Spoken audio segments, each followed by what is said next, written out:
sallallahu alaihi wasallam bersabda, malaikat yang menjaga amalan hamba Allah itu membawa satu daripada amalan soleh seorang hamba yang disucikan oleh malaikat dan diperbanyakkannya. Mana malaikat rasa banyak amalan ni hingga sampai pintu langit yang kedua. Wah, bagus ni.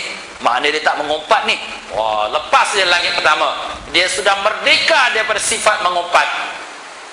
Lalu malaikat yang menjaga pintu langit yang kedua itu pun berkata kepada malaikat yang membawa amalan itu, berhenti dan pukulkan amalan itu ke muka tuannya. Sesungguhnya dengan amalan itu ia bertujuan mendapatkan kemegahan dunia. Nampak tuan-tuan dan puan-puan? Apa kata malaikat itu lagi? Tuhanku menyuruhku jangan membiarkan amalannya melintasi di hadapanku untuk pergi selainku.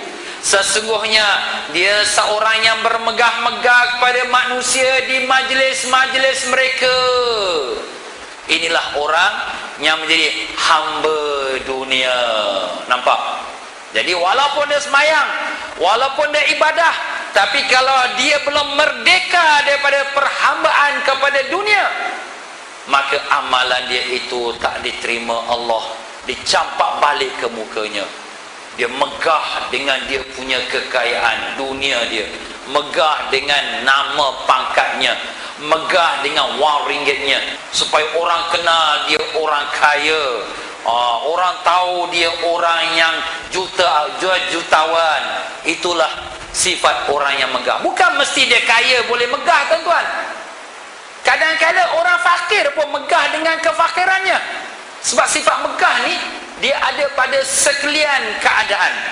Orang pandai megah dengan kepandaiannya, orang cantik megah dengan kecantikannya, orang kaya megah dengan kekayaannya, orang fakir megah dengan dia fakir. Orang semua kaya sombong-sombong, aku fakir. Dia megah dengan kefakirannya. Dia termasuk orang yang megah. Jadi apabila orang yang megah ni amalannya ditolak oleh Allah Ta'ala, kita Allah bagi kaya, alhamdulillah. Tak ada siapa daripada kita yang kaya dengan kerana pandai kita semata-mata. Tidak. Kerana kepandaian yang ada pada kita pun kurniaan Allah. Tak ada siapa yang cantik kerana kekuatan kita mencantikkan muka kita. Kerana kecantikan itu kurniaan Allah. Segala nikmat yang ada pada kita adalah milik Allah Ta'ala. Nak megah apa kita? Tapi manusia yang sudah jadi hamba kepada dunia, dia rasa megah dengan keduniaannya, dia rasa megah dengan rumahnya, dia rasa megah dengan televisyennya, dia rasa megah dengan keretanya, dia rasa megah dengan pangkat namanya. Maka amalan orang yang megah ini tak diterima Allah akan amalannya, walaupun dia tidak menjadi ahli pengumpat. Ya tuan-tuan dan puan-puan, ingatlah ya, ni bukan kita dengar cerita dongeng, tapi ini adalah pesanan baginda Nabi kita Rasulullah sallallahu alaihi wasallam. Semaklah diri kita baik-baik ya, supaya terlepas kita daripada kecelakaan tersebut. Baginda Nabi sallallahu alaihi wasallam bersabda lagi, wa tas'adul hafazatu bi'amalil abdi yabtahija nuran min sadaqatin wa siyamin wa salatin qad a'jabal hafaza fayjawizuna bi ila as-sama'i tsalitsa. Yang artinya Nabi sallallahu alaihi wasallam bersabda, malaikat yang menjaga amalan hamba Allah itu naik dengan amalan itu gilang gemilang cahayanya, hasil daripada mengeluarkan sedekah, berpuasa dan mengerjakan salat yang telah mengkagumkan malaikat penjaga amalan itu. Mereka naik dengan amalan itu ke langit yang ketiga, dan malaikat yang diwakilkan menjaga pintu langit ketiga itu pun berkata, wah, ini menunjukkan dia lepas langit pertama, tuan-tuan, dia lepas langit kedua, bagus ni. Sampai langit ketiga, apa jadi? Maka berkatalah malaikat langit yang ketiga, berhenti dan pukulkan amalan itu ke muka tuannya. Akulah malaikat takabur, Tuhanku telah menyuruhku agar jangan membiarkan amalan yang melintasiku untuk pergi kepada selainku. sesungguhnya dia telah takabbur kepada manusia di dalam majlis-majlis mereka. Takabbur, tuan-tuan, menjadikan sebab amalan kita ditolak. Walaupun malaikat sudah rasa cantik dah amalan kita, bercahaya gilang gemilang. Apa itu takabbur? Takabbur itu ialah besar diri, merasa diri lebih baik daripada orang. Inilah takabbur namanya. Kata Al-Imam Ghazali rahimahullah ta'ala, apabila kita sesama orang Muslim, kita lihat orang Muslim itu dengan kita rasa kita lebih baik. Sebab kita semayang lebih bagus daripada dia semayang, kita belajar ilmu lebih tinggi daripada dia belajar ilmu. Itu sudah takabbur. Jadi kalau orang alim melihat dirinya lebih baik daripada orang awam, itu sudah takabbur orang alim itu. Jadi kalau seorang yang baca Quran rasa lebih baik baca Quran daripada orang lain, itu sudah takabbur dia. Orang yang ahli ibadat merasa lebih baik ibadat daripada orang lain, maka itu sudah takabbur. Macam ini tak lepas kita ni. Bahkan kata Al-Imam Ghazali rahimahullah ta'ala, kalau kita melihat orang yang fasik, orang yang muslim tapi ahli maksiat, mungkinlah dia tak semayang, mungkinlah dia tak tutup aurat, mungkinlah dia buat dosa-dosa, kita lihat, kita pandang dia hina, kita rasa diri kita lebih baik. Aku semayang, dia tak semayang. Aku tutup aurat, dia tak tutup aurat. Kita rasa diri kita lebih baik pada dia. Itu sudah takabbur, kata Imam Ghazali. Waliyazubillah min dzalik. Habis ustaz dia memang tak semayang, takkan dia pula baik pada kita? Dia memang tak tutup aurat. Jawapan kita tidak tahu. Mungkin suatu hari Allah bagi dia hidayat dan dia lebih taat daripada kita kepada Allah Ta'ala. Kita tak tahu. Mungkin satu hari kita pula Allah tarik hidayat, kita pula tak semayang, kita pula buat dosa maksiat. Sebab tu orang ahli ibadat jangan pandang rendah kepada orang yang tidak ibadat. Walaupun pada segi syariat memang orang yang tak ibadat tu dicela, dari segi syariat memang, tapi daripada segi tasawuf, daripada segi rohani kita tak tahu apakah satu hari dia akan jadi lebih baik pada kita. Habis apa kita nak buat?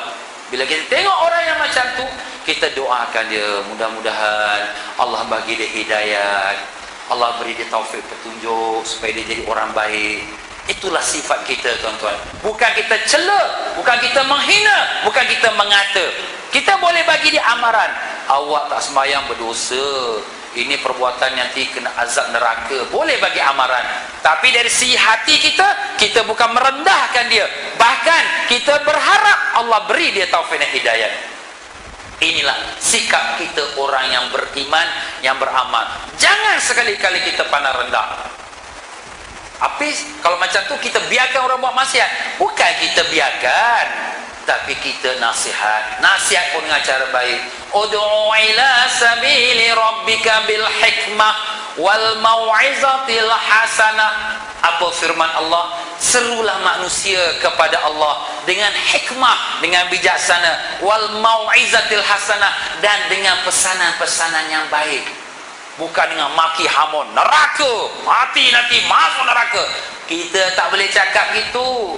Kita tak tahu diri kita mati beriman atau mati kafir pun kita tak tahu. Macam mana kita nak jamin orang neraka?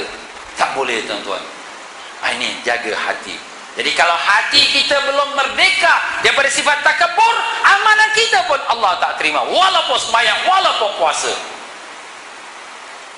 Ya, tuan-tuan dan puan-puan, berkata lagi Al-Imam Ghazali rahimahullah ta'ala, kalau kita melihat kepada orang-orang yang kafir,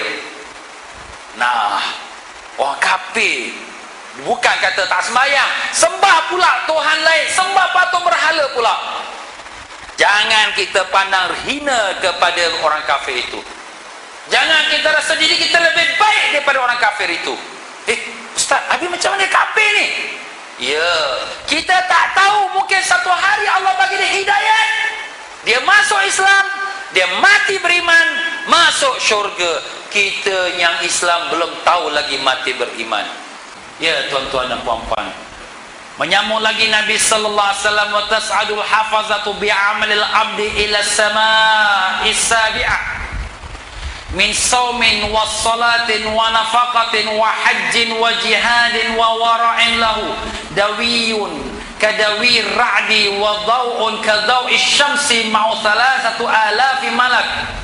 Yang artinya, sabda Nabi sallallahu alaihi wasallam, malaikat yang menjaga amalan hamba Allah beserta dengan amalannya yang terdiri daripada puasa, salat, nafkah, haji, jihad fi sabilillah dan wara, naik menuju ke langit yang ketujuh dengan suara yang gemuruh dan bercahaya-cahaya seperti cahaya matahari, diiringi 3,000 malaikat. Masya Allah. Wah, ini special betul tuan-tuan ya. Semua dia punya nafsu dia sudah dia merdeka dah. Tetapi bila sampai langit yang ketujuh, lalu malaikat yang mewakilkan menjaga pintu langit yang ketujuh pun berkata kepada malaikat yang membawa amalan hamba Allah itu, berhenti dan pukulkan amalan itu ke muka dan seluruh anggota tubuh badan tuannya, dan kuncikan hatinya dengan amalannya itu. Apa hal? Sesungguhnya aku disuruh menabiri, menghijabkan dari Tuhanku setiap amalan yang tidak bertujuan mendapatkan keridhaan Tuhanku. Sesungguhnya dengan amalan itu orang tersebut bertujuan selain Allah Ta'ala. Sesungguhnya dia mahukan dipandang tinggi di kalangan para fuqaha. Fuqaha ni ulama-ulama fiqh, disebut-sebut di kalangan para ulama dan menjadi terkenal di negeri-negeri. Tuhanku telah menyuruhku supaya jangan membiarkan amalan yang melintasiku untuk pergi kepada selainku. Setiap amalan yang tidak ikhlas semata-mata kerana Allah adalah riya, dan Allah Ta'ala tidak menerima amalan orang yang riya. Ya tuan-tuan dan puan-puan, rupa-rupanya tak terlepas juga daripada tersangkut di langit yang ketujuh, kerana dia belum merdeka daripada sifat riya. Ya tuan-tuan, pendek kata, apa saja amalan darinya, sekecil-kecilnya sampai sebesar-besarnya, kalau ada dalam hatinya selain Allah, itulah namanya riya. Allahu Akbar, tengah sembahyang, dia nak pergi kerja ni, dah lambat dah, cepat-cepat dia perukuk, cepat-cepat sujud. Tiba-tiba datang pula ada tetamu, dia pun slow motion, sami Allahu liman hamidah, Allahu Akbar. Tadi kelam kabut, kenapa pula ni slow motion pula? Orang tengoklah aku sembahyang, malu lah. Kau buat kerana orang tu, bukan kerana Allah. Riya. Waliyahzubillah min zalik. Ya tuan-tuan dan puan-puan, zahirnya dia sembahyang, hati dia bukan kerana Allah, kerana orang. Tengah duduk-duduk, Pak Mentua dia tengok dia, alamak Pak Mentuaku tu daring aku belum sembahyang asar ni, dia pun kelangkap sembahyang. Allah, aku sembahyang fardu asar kerana Allah. Bohong, kerana Pak Mentua. Pasal Pak Mentua tengok, tak buat. Maaf tuan-tuan, riya. Dia nak keluar sedekah 10 sen, tapi orang sebelah semua keluar dolar-dolar. Malu lah, keluar dolar jugalah, menggigit-gigit pun keluarlah $2. Riya. Pasal nak keluar 10 sen, tapi pasal orang tengok, malu kan, kerana orang, bukan kerana Allah. Maaf tuan-tuan, riya ni benda yang amat halus, amat halus. Nabi sallallahu alaihi wasallam telah bersabda, inna akhafa ma akhafu alaikum asyirkul khafi, yang paling sangat aku takut atas kamu syirik yang tersembunyi. Kadabi bin namli ala safati sauda fi zulmatil lail, seperti merangkaknya semut. Semut merangkak, nampak tak kaki semut? Tak nampak tuan-tuan. Ala safati sauda, di atas batu hitam. Dahlah semua hitam, merangkak atas batu hitam. Nampak? Tak nampak. Fi zulmatil lail, di tengah-tengah malam yang gelap. Lagi tak nampak semut hitam atau batu hitam tengah malam yang gelap. Langsung tak nampak. Kita ingat tak ada apa semut pun. Itulah dia orang beramal. Dia ingat dia dah betul, dah baik dah. Tapi dalam dia ada riak. Sebab tu siapa yang sangka dia tak riak, itulah riak, tuan-tuan. Siapa sangka dia ikhlas, itulah dia riak. Ustaz, macam mana ni? Sebab ini ikhlas ni tuan-tuan, suatu rahsia Allah. Tak siapa yang tahu. Pernah satu masa Sayyidina Ali ke atau Sayyidina Abdullah bin Mas'ud radhiyallahu anhuma bertanya pada Nabi sallallahu alaihi wasallam, "Ya Rasulullah, beritahukan kepada kami apa itu ikhlas." Nabi sallallahu alaihi wasallam jawab, "Nanti aku tanya pada Jibril." "Ya Jibril, apa itu ikhlas?" Jibril jawab, "Nantilah aku tanya pada Allah." "Ya Allah, apa itu ikhlas?" Allah kata, "Al-ikhlasu sirrun min asrari." Ikhlasu seratu rahsia daripada rahsia-rahsiaku. Ahabahu liman asya. Aku hadiahkan dia kepada siapa yang aku suka. Jadi kita yang beramal, oh saya ikhlas, ambillah ni hadiah ni, ikhlas ni. Maaflah, mempamerkan kita ikhlas itulah riak. Apa riak? Menunjuk-nunjuk. Ikhlas tu amal yang baik, jadi kita menunjukkan kita beramal baik, itulah riak. Habis ustaz macam mana ni? Kita dah biasa dah, kalau kita nak bagi hadiah, ambillah ni hadiah ikhlas. Janganlah cakap ikhlas, menunjuk-nunjuk pula kita ikhlas. Ambillah hadiah yang tak seberapa, mudah-mudahan Allah jadikan dia amalan yang ikhlas. Kita harap Allah jadikan amalan ikhlas. Ambil ni, saya hadiah awak ikhlas ni. Jangan. Jadi kita tunjuk kita ikhlas itu riak. Kita pun tak tahu kita ikhlas. Menyangka kita ikhlas, itulah riak. Mana kita rasa kita dah baik dah. Itulah Allah firmankan, "Wala tuzakku anfusakum huwa a'lamu biman ittaqa." Jangan kamu rasa diri kamu dah bersih. Jangan. Diri aku dah baik, aku ikhlas, aku lillahi ta'ala, rasa diri dah bersih. Jangan. Allah lebih mengetahui siapa yang lebih bertakwa pada Allah. Cuma kita harap, ya Allah, jadikanlah amalanku ni amalan ikhlas, mencari keridaan-Mu ya Allah, bukankah riya, ujub atau sum'ah ya Allah. Kita minta pada Allah, doa. Tapi jangan kita rasa kita sudah bebas pada riya. Walaupun kita tak, ustaz, saya bukan buat untuk siapa-siapa. Itu penilaian kita, belum penilaian Allah. Dah lepas dah, langit ketujuh pun dah lepas dah ni. Nabi sallallahu alaihi wasallam pun bersabda, Allah Ta'ala telah berfirman kepada mereka, kepada malaikat-malaikat, kamu semua menjaga amalan hamba-Ku itu, sementara Aku mengawasi apa yang tersirat di hatinya. Dia tidak bertujuan kerana-Ku dengan amalannya itu, tetapi bertujuan kerana selain-Ku. Oleh itu laknat-Ku menimpanya. Para malaikat pun berkata, laknat-Mu ya Allah dan laknat kami semua menimpanya. Ketika itu juga tujuh petala langit dan segala isi kandungannya turut melaknatinya. Allahu Akbar. Allahu Akbar. Kita baca hadis ni tuan-tuan, jangan kita ingat orang, oh orang tu, oh dia tu, tak ada. Kita kena ingat diri kita ni. Sebab diri kita pun bukan baik sangat pun, bukan wali besar pun. Wali nikah ada lah, kalau ada anak dara boleh jadi wali nikah. Maaf tuan-tuan.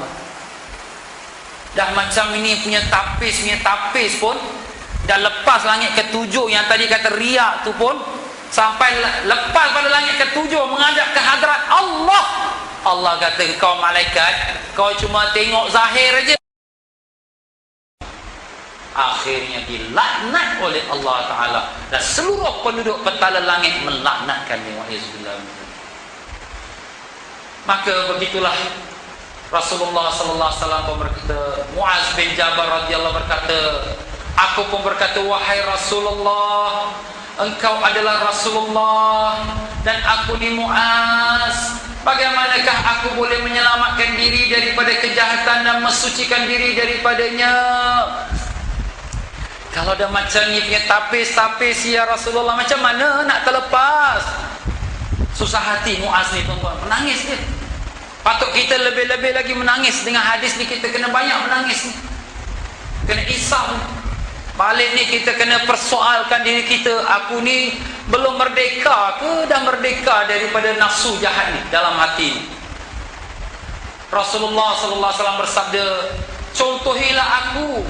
Jika di dalam amalanmu terdapat kekurangan wahai Muaz, maka peliharalah lidahmu daripada mengumpat saudara-saudaramu dari kalangan orang-orang yang memikul Quran, iaitu orang alim-alim ulama.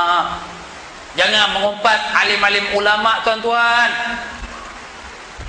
Mengumpat dosa besar, apalagi mengumpat orang-orang alim. Jadi kalau amalan tak banyak, jaga lidah. Dan pikullah dosa-dosamu sendiri, dan jangan dibebankan ke atas mereka. Jangan salah-salahkan orang. Selalu kata, dia tu punya pasal lah aku buat macam ni, dia tu pasal. Jangan. Mengakulah, ini aku dosa ni, aku yang jahat ni, nafsu aku yang jahat ni. Ingat diri kita. Jangan sucikan dirimu dengan celaan mereka ke atasmu. Sucikanlah dirimu dengan celaan mereka ke atasmu. Jangan kita bergaduh. Orang kata kita, tak apalah, kita reda. Memang kita pun jahat. Jangan meninggikan dirimu melebihi mereka. Jangan campurkan amalan dunia ke dalam amalan akhirat. Kita buat ibadat, jangan ada niat nanti orang sayang kita, nanti bos naikkan pangkat kita, nanti orang ambil kita jadi menantu dia. Jangan campur-campurkan amalan dunia akhirat. Dan janganlah takabur dalam majlismu supaya orang ramai takut disebabkan perangaimu yang jahat itu. Jangan berbisik-bisik dengan seseorang ketika ada seorang yang lain bersama-samamu. Bila kita duduk bertiga, jangan kita bisik dua-dua orang. Jangan kecilkan hati saudara kita. Jangan mengagung-agungkan dirimu kepada orang ramai yang menyebabkan terputus dirimu dari kebaikan dunia dan akhirat. Dan jangan memecah belahkan orang ramai dengan lidahmu. Nescaya engkau akan dicari-cari, dikoyak-koyakkan oleh anjing-anjing neraka di dalam api neraka pada hari kiamat kelak. Kita jadi batu api. Suami isteri kita pecah belahkan, adik-beradik kita gaduhkan dia, saudara mara kita jadikan dia bermusuhan kerana lidah kita bawa mulut cerita keburukan orang sampai orang jadi bergaduh. Ya tuan-tuan. Kemudian Allah Subhanahu wa taala telah berfirman lagi, dan Nabi sallallahu alaihi wasallam membaca firman Allah, "Wan nasyitati nashta." Dan bertanya, adakah kau tahu mereka itu wahai Muaz? Apa tu? Muaz bertanya kembali, apakah mereka sebenarnya? Demi bapakku engkau dan demi ibuku wahai Rasulullah sallallahu alaihi wasallam. Nabi sallallahu alaihi wasallam bersabda, itulah anjing di dalam api neraka yang menyiyak-nyiyak daging dan tulang orang yang mengumpat orang lain. Jadi orang yang mengumpat di dunia, besok ke dalam neraka, anjing neraka mengoyak-ngoyakkan tubuh badannya. Aku berkata, demi bapakku engkau dan demi ibuku wahai Rasulullah, siapakah yang dapat menahan perkara ini dan siapakah yang terselamat daripadanya? Nabi sallallahu alaihi wasallam bersabda, wahai Muaz, sesungguhnya ia amat mudah bagi orang yang dimudahkan Allah Ta'ala kepadanya dengan taufik dan hidayah. Jadi kalau sekiranya Allah nak mudahkan, semua jadi mudah. Kita doalah, minta pada Allah, ya Allah, lepaskan aku daripada sifat riya, ujub, sum'ah, sombong, takbur, sifat-sifat yang tercela, ya Allah. Mohonlah pada Allah, nangislah kepada Allah.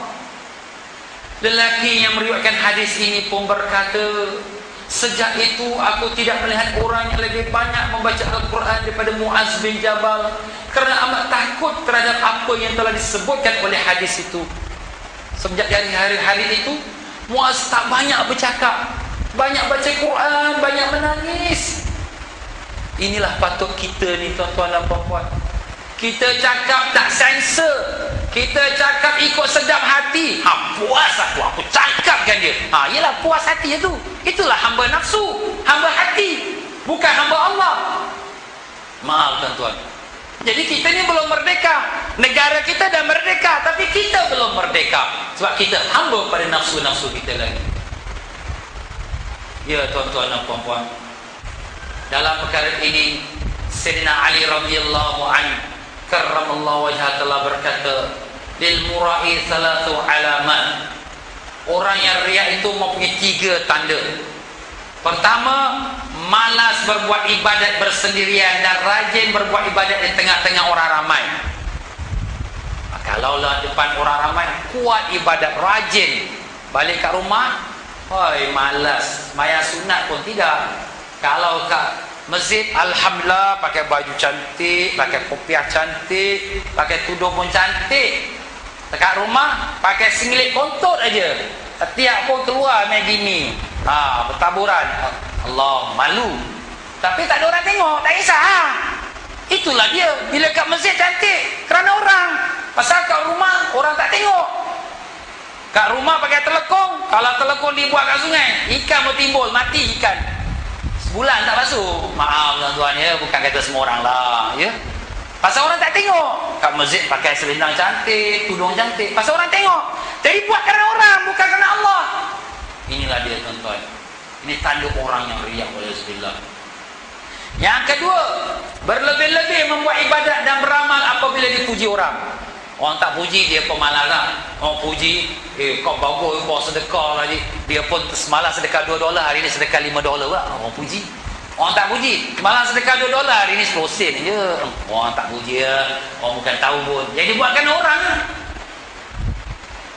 Dan yang ketiga, dia kurang beramal apabila dicela orang.